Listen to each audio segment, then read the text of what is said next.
Hey guys, this is Jinsen for Questionable Plays, and we have another locals match for you. This is Numemon versus not Royal Knights. It's actually Greymon, as you can see with the Coralmon egg. This was a bonus match that happened after our regular locals between our world champion Peter Franklin on the left and our regular locals player Shadow on the right, playing Greymon.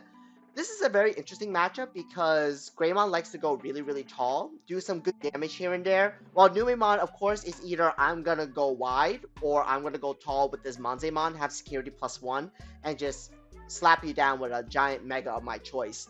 So this is a very interesting matchup. I think Greymon is a little bit more demanding in this matchup. You definitely need to see a lot of your stuff really early, and you need to be able to withstand the initial swarm, which is about to happen right now. We have two Ukomons. That's a lot of memory. Monzemon dropping in another body.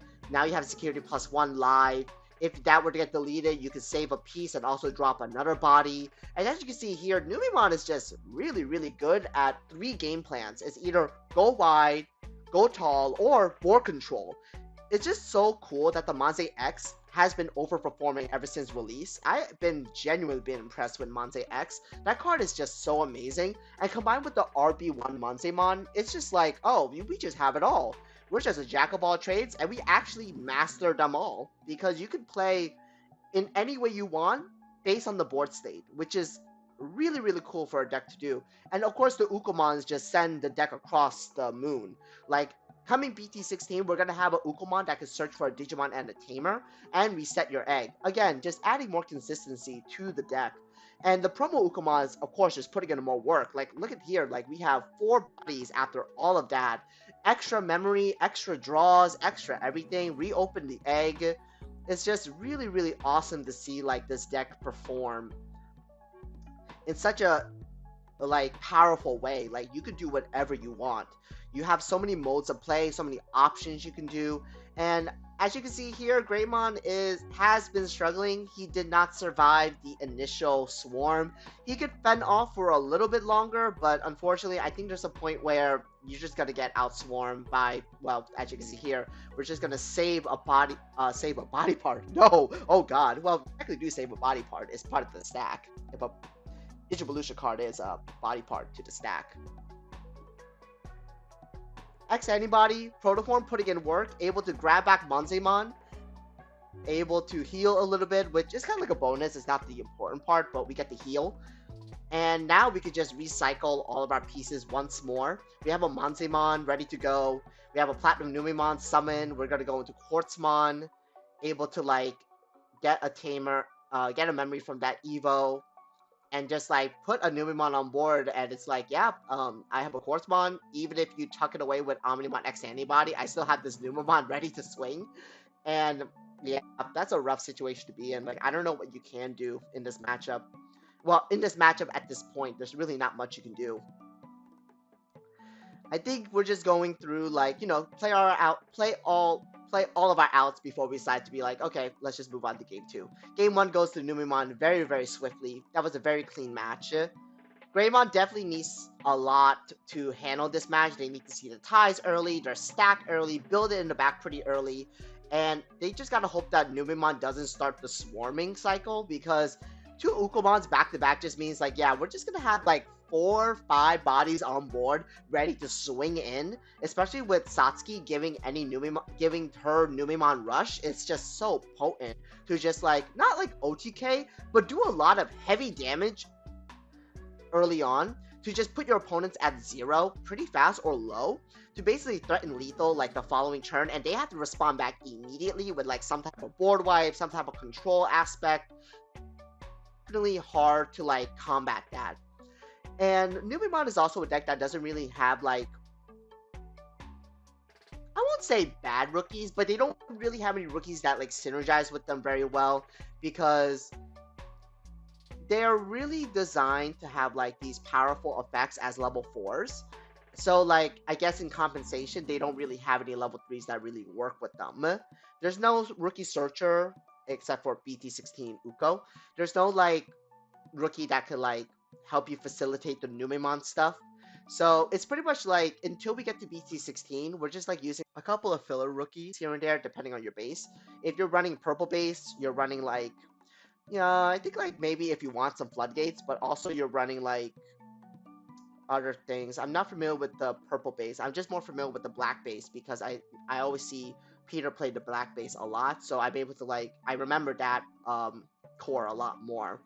But definitely black base is really cool because you have the starter deck Agumon, you have Chumon, you have Chikurimon, very relevant floodgates, and of course you have the Pseudomon egg from EX4 that says the if one of your other Digimon evos, you get to draw a card, which is of course really really good.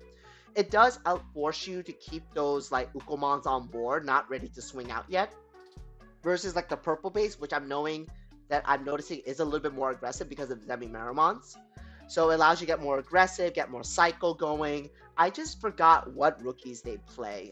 Probably gonna ask around about like what purple rookies are like common in that deck.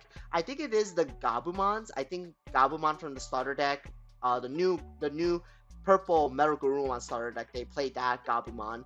They also play they also play Gabumon X Antibody from EX5, I think, because it just searched out something with X Antibody in its name, aka Monzemon X or Numemon X, so just more additional searches. I trying to remember what others they do run, but I think that's about it. I think it's just the Gabumons, the starter deck Gabumons, and Gabumon X Antibody from EX5, of course Ukomon, and I think like if you want to fill up with floodgates, go for it. But it does allow you to get more aggressive because you want to swing, you get to swing, do Demi-Mera, pitch stuff that you can summon back later. Again, really, really good base 2. And now as you see, like, we see Mr. Peter Frankie's Ace Digimon, the Shadow Serapi. I love this card ever since from EX4 upon release. I knew this card was going to be amazing. So Shadow Serapi is very powerful because it's able to de-digivolve one of your opponent's Digimon when a security card is removed on the opponent's turn. So very potent against decks that have very important megas. They're trying to swing in, do heavy damage, but ends up getting the Evo, which might disrupt some plays, disrupt some tempo. So it's a very, very powerful card for that. The best part of all, it's selective. You can choose whatever you want. It does get answered by Omni X here. Get the tuck, get the burn. Very unfortunate we only got to see it do his thing once, but it had to be answered. And we have one more instance of it ready to go. After that, it's just like chip, chip, chip. That's a really good play by the Greymon player. Now we have 3 bodies on board. Kind of threatening lethal because we're just gonna burn, hit 1, and hit. But we're gonna see like the resiliency of Numemon because, again, it's such a resilient deck, especially since you can do a lot with a good amount. If you have a good amount of memory, you can just come back. Like right now, we have Monzemon giving a security -1 on the Metal Greymon Alternus mode and a security minus. And I think we're gonna see. And if he has Monze X, then he decided to just minus the Agumon, get rid of it. Now we're gonna go to Monze X. We're gonna drop a Garymon, put minus DP on the Metal Greymon Alternus mode, trash, draw some cards, and I think he has a Sunomon. Okay, Sunomon is just gonna trigger the extra draw when it goes to Nume X. Now, I think this is where we're gonna see like some of the tech megas coming into play that will really like help Numemon come back. We're gonna go into Platinum Numemon. We're gonna to gain memory after discard, so make it an Evo. I think basically a 1-drop, I think. And then we're gonna go to Quartzmon, just like putting the board down, sitting them down, has to force another type of Evo from our Greymon player. He has to go to another Omnimon X like right now to just like get rid of that Quartzmon because that Quartzmon is just gonna like wreak havoc. Yep, we're gonna go to another Omnimon X.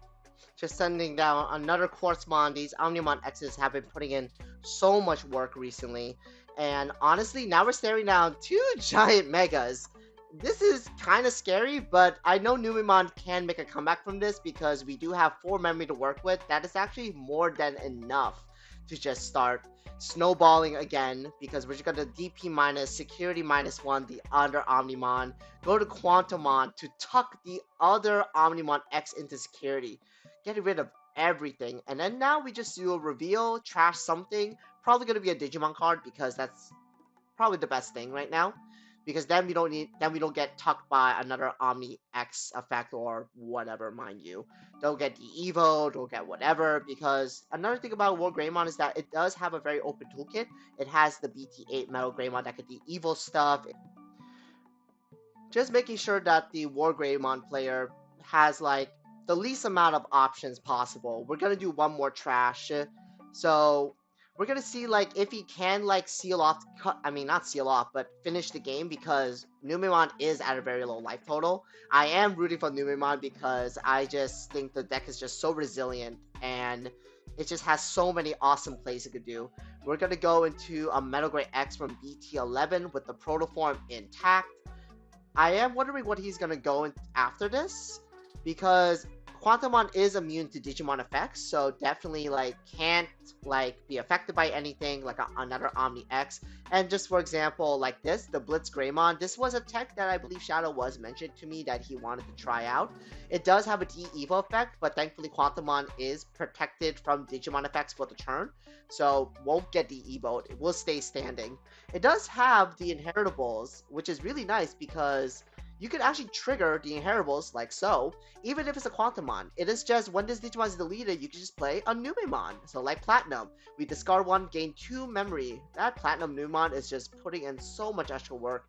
Slot in X form for Monze X to drop a body, do additional DP minus to the board.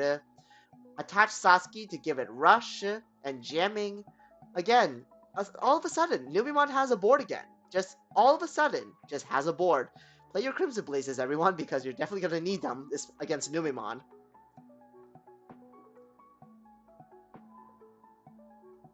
Go to another Quantumon. We're going to send that Blitz Greymon to security based on the hand movements.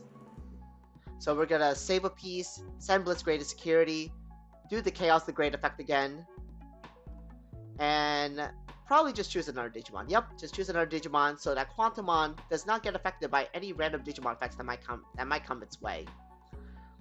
So we're gonna swing with Omniamon again. Just check the last one. No burn, so definitely not a closing hit. That's really rough. Now we have another turn for Numemon to just make a comeback with, because man, Omnimon X just having no other way to go is really rough. Wasted the burns, now it just did that one chip, can't close the game.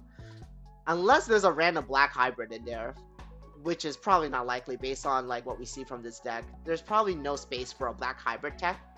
And it's very uncommon for your Yuyas and Tais to remain standing because you're most likely tapping them down for memory or additional effects. So right now, Greymon has to tread the line really carefully because even though he is at a high life total, he can't close out the game. And that Quantumon is actually a blocker right now, so that is really cool to know. That again, the inheritables are just generic. They don't have to like, you know, be anything like specific to the top end. Now we're gonna hit Numemon, Platinum Numemon, to summon out the Monze X from its death. We're just gonna take care of the Agumon. We're gonna slam Quantumon into the Omni X to trigger the Undeletion effect to grab back Monze X. As you can see right here, the amazing resiliency of Numemon, dropping Chumon, DP minus, the Omni X again, DP minus more, and security minus 1, cannot do the final hit, and the Monze X is a blocker that Agumon might not be able to get through. Again, all of a sudden, a board from Numemon at 0 life. Well, not 0, but 1 life, mind you. It's crazy, yeah, because we did heal from the Protoform. Really, really powerful things coming from Numemon, showing that how powerful this deck can be when utilized at its full strength. Trash is set up, Platinum Numemons are like in trash or in hand, and the Monze X is ready to go with the Protoform. The Protoform reusing pieces over and over and over again. We will try to burn. We will burn, but unfortunately no final hit. That is so unfortunate. Again, have a hard time closing. And I think based on what's going on, I think Greymon just ran out of pieces, or is trying to find more pieces, but can't transform that Agumon into anything. Because as soon as they get raised up, it's probably going to get deleted, and based on like what's going on, just did not find any other additional pieces. We have enough damage here to just clear for game. So we're going to slap Satsuki onto Monze X to do 2 checks with jamming. Tie doesn't really matter. go for Monzemon. Hades Force, the X, because that's the highest play cost. Then we go for Chu, Uko Uko, and Louis for the win. Alright guys, I'll see you guys next time for the next video.